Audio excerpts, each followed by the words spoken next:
Magic, জীবনটা জুয়েলাইচের magic নয় যে তুড়ি মেরে সব কাজ হয়ে যাবে। আসসালামু আলাইকুম সবাইকে, আশা করি সবাই ভালো আছেন। নতুন আরেকটা ব্লগে সবাইকে স্বাগতম। জীবন কিন্তু পারফেক্ট হয় না, আমাদের সবাইকে পারফেক্ট বানাতে হয়। ইনস্টাগ্রামে যেমন দেখা যায় সব কিছু পারফেক্ট, সব কিছু ছিমছাম, কিন্তু এর পেছনের গল্প কিন্তু অনেক পরিশ্রমের, অনেক কষ্টের, অনেক সাধনার। এই যে দেখেন ঘর বাড়ি ওলট পালট হয়ে আছে, বিছানা আগোছালো, সিঙ্কে জমে আছে থালা বাসন, এদিক ওদিক জিনিসপত্র ছড়িয়ে ছিটিয়ে আছে। এগুলো সব কিছুকে সুন্দর পরিপাটি করে তুলতে হবে, সুন্দর করে গোছাতে হবে, ক্লিন করতে হবে। আর এগুলো কিন্তু আমাদেরই করতে হয়, ম্যাজিক করে কিছুই হয় না, তাই না? বাড়ির সবাই যার যার কাজে চলে গেছে, মেয়ে স্কুলে চলে গেছে, আমি একটু চা কফি খেয়ে নিলাম, কাজ শুরু করে দিব। তারপরে আছে রান্না বাড়া। তো ঝটপট করছি, তবে জীবনটা এরকম ফাস্ট ফরওয়ার্ডের মতো যদি চলতো তবে তো বেশ হতো। সেটা তো হচ্ছে না। জীবন চলে জীবনের গতিতে, জীবনের নিয়মে। তবে একটা কথা বলি, আমরা মেয়েরা কারো সন্তান, রাইট? কারো বোন, কারো স্ত্রী, ঘরের বউ, চাচি, ফুপু, খালা, আমাদের অনেক অনেক ভূমিকা, অনেক অনেক দায়িত্ব, অনেক অনেক সম্পর্কের রসায়ন। আমরা কিন্তু এই সম্পর্কগুলো পালন করার ক্ষেত্রে কোনো ক্লান্তি পাই না, বা আমরা ভয় পাই না কাজকে। পরিশ্রমে আমাদের কোনো ক্লান্তি হয় না, কষ্ট হয় না। আমাদের কষ্ট হয় কিসে জানেন? আমাদের দুঃখ হয় কিসে? যখন আমরা অবহেলিত হই, যখন নিজের প্রাপ্য সম্মানটুকু পাই না, যখন আমরা যথার্থ ভালোবাসা পাই না, যখন অন্যের সাথে আমাদের তুলনা করা হয়, তখন আমরা দুঃখ পাই, আমাদের কষ্ট হয়। তা না হলে মেয়েরা তো মাতৃরূপেই জন্মগ্রহণ করে। মেয়েদের মন থাকে নরম, কোমল। তারা ভালোবেসেই সংসারের কাজ করে, সন্তান লালন পালন করে, পরিবার পরিজন স্বামী সবাইকে সুন্দরভাবে সেবা যত্ন করে রাখতে ভালোবাসে।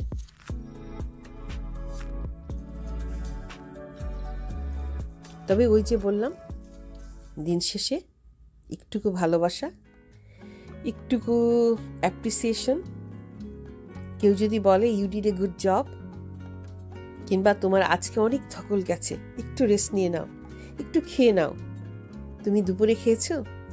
এই যে ছোট ছোট কথাগুলো, এগুলো ছোট কথা, কিন্তু জানেন আমাদের মেয়েদের জন্য এগুলো অনেক বড় ব্যাপার।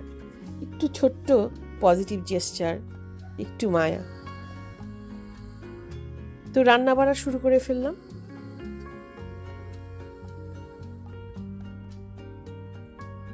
ডে অফ থাকলে আমার মনে হয় কাজকর্ম বেশি থাকে। কাজের ক্ষেত্রে তো পেমেন্ট পাওয়া যায়, তাই না? বাড়িতে নিজের সংসারে সেটা তো পাওয়া যায় না। তবে হ্যাঁ, ওই যে বললাম, কেউ যদি একটু মায়া দেখায়, একটু ভালোবেসে মিষ্টি করে কথা বলে, একটু কেয়ার দেখায়, সেটাতেই আমরা গলে যাই। সেটাই আমাদের বড় পেমেন্ট হয়। আর এইসব কাজ করতে আমাদের ক্লান্তি হয় না। ওই যে বললাম, যখন সবাই একটুখানি ভালোবাসে, একটু সম্মান দেয়। আমরা মেয়েরা সম্মানের কাঙ্গাল, ভালোবাসার কাঙ্গাল। এগুলো না পেলে মাঝে মাঝে মন বিদ্রোহী হয়ে ওঠে, অভিমানী হয়ে ওঠে। আর অভিমানী হলেই যে এটা ফেমিনিজম তা কিন্তু নয়। আজকাল মেয়েরা একটু অভিমানী হলে, একটু প্রতিবাদ করে উঠলে নারীবাদ, নারীবাদী এগুলো বলে যা ইচ্ছে তাই বলা হয়। মোটেই কিন্তু না।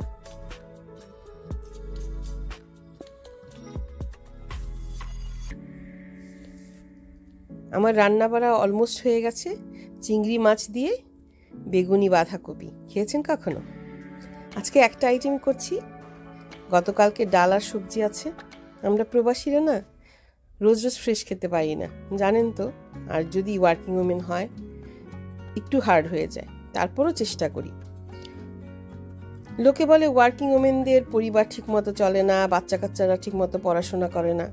কথাটা কি ঠিক? আমার কাছে মনে হয় না। তো যাই হোক, এর মধ্যে বলে রাখি, এই মাংসটা আমি মাখিয়ে ম্যারিনেট করে রাখছি, আগামীকাল থেকে কাজ, তাই এসে যাতে ঝটপট রান্না করে ফেলা যায়। তার পাশাপাশি বিকেলে ফুলকপির পাকোড়া। কেমন হবে বলেন তো? সবাই ভালো থাকবেন, সুস্থ থাকবেন, সুন্দর থাকবেন। আল্লাহ হাফেজ সবাইকে।